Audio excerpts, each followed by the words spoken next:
Use the login information provided by your teacher. That will put you in Lipscomb Academy's Ed Center, and that will allow your teacher to be able to view your book. Right now I'm already logged in, but over here it will ask you to log in, so use the login information that your teacher provided. It's going to look something like this when you get ready to log in, and at that point you're going to say create, and that gets you started creating your new book.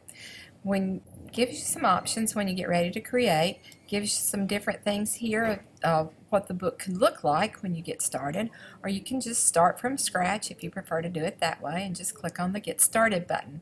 If you're doing something with children's books, you might think about these storybook ones down here, or if you want to just start completely from scratch, you can do that. Just gives you some templates and some things to go by if you don't.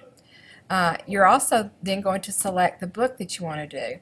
If you think you might eventually like to print your book, then you might want to notice what the print price is. Otherwise, that's not really all that important. You can just select on the size book that you prefer to fill in the information here about your book. You need to give it a title. Pay particular attention to the things that have the red asterisk because those things are required. And so make sure that you fill in all that information. With tags, you can just say book or something simple like that. Description, it could just be French book. Author bio could just be student. It doesn't have to be anything long and involved, but you do have to fill in the required portions and then say continue. It will take a few seconds to load your new book, and when you do that, then it'll open up, and if you chose a template, there may be already some backgrounds and things in your book. If you chose to go for the blank one, then it'll just be blank pages. Depending on which one you chose, it may or may not have a lot of pages already in your book. Right now, my book just has a front cover and a back cover, but you can add as many pages as you need to complete your project. When you first open it, it may have all these options that are over here on the left side collapse like these are down here. But you can click on one of them like photos to open it up. You'll probably see other information from other students that have used a similar login to what you're using today. Just leave their books alone. Shouldn't cause you any problem.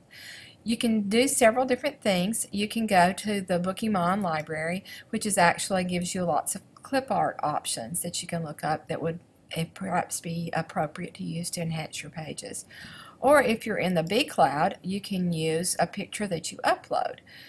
When you upload a picture, it's going to open up and look like this. One of the things you need to make sure is that you have permission to use the book. The picture for the book, and so you're going to have to certify that you do have permission and you're not using someone else's book. If you have a Flickr account, you can look through Flickr. If you don't have that, you can Google and find images, and you're going to need to make sure that you choose images that are appropriate for you to use because you have the rights to use them. You will have to save those. You can save them to the desktop when you find them in Google. Let me show you how to do a search so you can find appropriate ones to use. I have a dachshund at home actually too, so I searched for dachshunds today, and so when I do that, I'm going to look at the search tools, and it's going to say usage rights, and you're going to go to usage rights. This is all the ones that are come up. These are ones that I can actually am allowed to reuse them, and I can even modify them in some way if I need to do that. And so these are the ones that you have the right to use. Make sure that you use one that allows you to use it. You're going to click certify that you're able to use it, and then you're going to go to choose photos, and you're going to find where in your desktop that particular photo is available, and then you will open it. I've already pulled one in, so I'm going to cancel that for the time being, and this is the one that I pulled in already, and so I don't need that right now. It's very easy. You'll see little thumbnails, and you can just click and drag them over. You can resize using this. You can tilt them using this, and notice that you've got options here. Go ahead and kind of explore some of the other things that you can do. This is to add a text box, and this is what a text box looks like. When you edit it, the text editor comes up. Notice that I can change the size of my font, just like on pretty much any text editor, depending on what you're wanting to do with it. If it's a title, obviously it's going to be a lot larger than if it's just text inside the book. So you have some different things that you can do with it.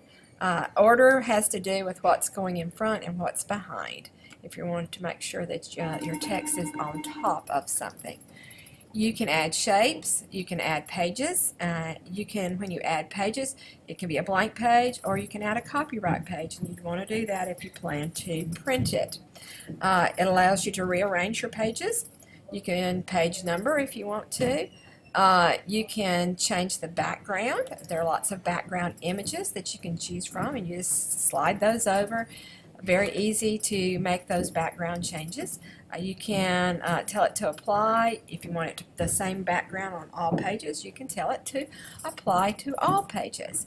One of the things that you're going to want to make sure that you do is save your book. When you're through, or when you've got some work done, if you want to make sure that there's not any computer glitch, then you might want to tell it to save your page. So make sure that you save it. When you log in with your same login credentials, you should be able to find your book. You're going to go to edit the book that time if you're coming back to it. The first time you go to create, but when you come back, obviously you're going to go to edit it. Thanks. Hope you enjoy working with Bookemon.